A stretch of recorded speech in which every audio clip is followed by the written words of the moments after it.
Welcome to the Make It Happen with Will Polston podcast. So let's talk about it. So then photo reading, 25,000 words a minute. I mean, that's a book, isn't it? You know, that's a book a minute. How does it work? Now, it's not about reading every single word. This is the speed and rate at which the words will go across your visual field. So photo reading's got 5 steps. Step 1, get yourself physically and mentally prepared, which includes what you're doing right now, which is drinking water because you want yourself hydrated. Step 2 is where you do a preview of what's coming, and that's 60 to 90 seconds. Step 3 is also called photo reading. So the whole system is called the photo reading whole mind system, and step 3 is photo reading. And this is where the 25,000 words per minute comes in, because you are turning the page at the rate of 1 second per page. And so if you're going at that kind of speed, so if you know, I've got a book here, this is the photo reading book, you're doing this. For those of you who are on YouTube, if you're on the podcast, you'll just maybe hear the pages flicking. So I'm going to describe that to people that are maybe listening to this. So what Marilyn's doing, she's not flicking through it so it goes really quickly, but it's literally as if the book was on the desk. You grab the page on the right hand side and move it over, then grabbing the next one, then grabbing the next one. That's the rate that's the kind of speed you're doing it at, right? Wonderful, absolutely. And the rate at which, just going at 1 second per page, the rate at which you're taking that information in terms of your visual field is the equivalent of 25,000 words per minute. And it was a regular book of this size would, you know, for me, it's faster, but on the photo reading workshop, I give people about 5 minutes to photo read the whole book. And if they get to the end before the time, I tell them to turn it upside down and back to front and photo read it the other way instead. But that's where the number comes from in terms of turning the pages at that kind of rate. Fantastic. And again, there's people that are going to be listening to this right now and just going, impossible. And you've already outlined that there's obviously preparation work in terms of getting yourself in the right mental and emotional state. So let's talk about that then. So you and I, we're state managers effectively. You know, we change people's mental and emotional states for a living. What sort of state do you need to be in to be able to absorb 25,000 words? In a nutshell, a state of what I call relaxed alertness. So let me just break that down a bit for you. And in no particular order, you've already done one of the things that I highly recommend, which is keeping yourself hydrated with water. I'm not anti tea and coffee. I'm a herbal tea drinker myself. But some people say, oh yeah, I've had a tea or I've had a coffee. I'm like, that's good. And have some water. It's a whole different ball game. That's a other conversation. So keeping yourself hydrated, relaxing the breathing, because we are neurologically hardwired that when we take a couple of deep breaths in, everything starts to relax. It's almost in NLP terms, a bit of an anchor, whether you're doing meditation or martial arts, the breath is often central. Same with something like Huna and the Ho'oponopono. So relax the breathing, doing something that we call expanded awareness, peripheral vision. In Huna terms, it's called Hakalau, but you've got let's just say you've got 2 states of vision. You can be in tunnel vision, so you're just focused on what's going on in front of you. Now, when I've for those of you who are listening, I've got my hands either side of my face, almost like if you're shielding your eyes. And so I now can't see.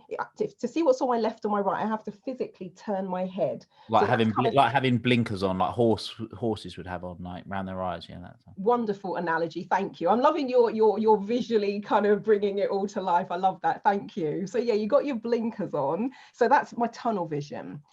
The opposite of that is being in expanded awareness or peripheral vision. So now I can get a sense of the landscape. And even though I'm looking straight at you, Will, I can see what's on my left and I can see what's on my right on the periphery of my awareness. And the reason it's important to just make that distinction, one of the things that we want to do in step 1, where you're getting prepared, is you want to be in expanded awareness, because one of the things it will also do, it's going to flick the switch from the sympathetic nervous system, which is the fight or flight response, where heart's going, adrenaline is pumping, your creativity takes a little bit of a back seat, and it's just what do I need to do? Do I need to stay and fight, or do I need to run and save my life? So we flick from that into what you call the parasympathetic nervous system, which is the body's natural relaxation response. So just being in expanded awareness, having a sense of what's going on around you, relate that to the breathing, it then adds to that state of relaxation.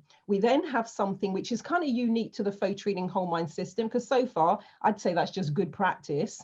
We have this thing called the Tangerine technique. And you imagine that you have an orange, a tangerine. You can use something larger like a melon. That just feels heavy to me. But the Tangerine technique is you imagine that you've got a tangerine and it sits about 6 inches above and slightly behind your head.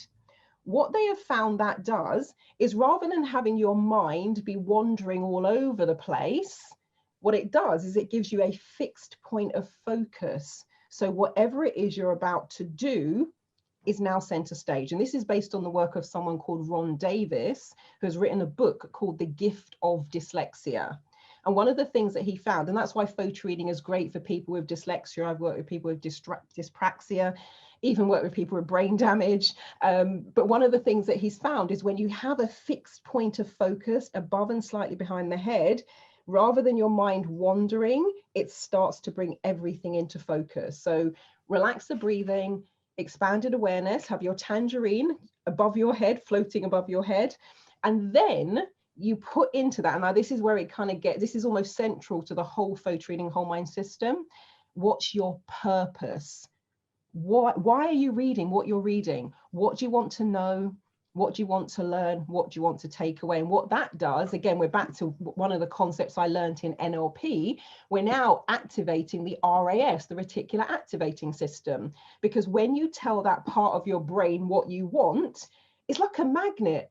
It will now start attracting to it things that fit your purpose. And where that becomes important is when those 25,000 words per minute are going across your visual field, it's no longer random, because you've already told your brain what it is you actually want. So my purpose for photo reading, the photo reading book, might be, what is photo reading? How does photo reading work? Who developed the photo reading whole mind system? Doesn't have to be any, the more straightforward and simple and clear, we're back to the old SMART goals, the better. But you hold that purpose in mind, your brain will then wake up and say, okay, I'm now looking out for this information as we go through the other 4 steps. But that's the process. Now, there's a long-winded version. On the Friday night of the training, I take them through a whole guided meditation. It probably takes 15 minutes. By the Sunday night, we're getting that thing down to 5 or 10 seconds, where literally you take a breath. And we're back to the NLP again. That's already anchored into your neurology. And it's like just a quick neurological checklist. But that's the way that you get yourself into state before you even pick up the book. You look at the title and you decide on your purpose straight off the bat. And then you're going to refine your purpose as you go. But that's step 1 in a nutshell. You can find the full episodes of the Make It Happen with Will Polston podcast here on YouTube, on iTunes, Spotify, and all other major podcast platforms.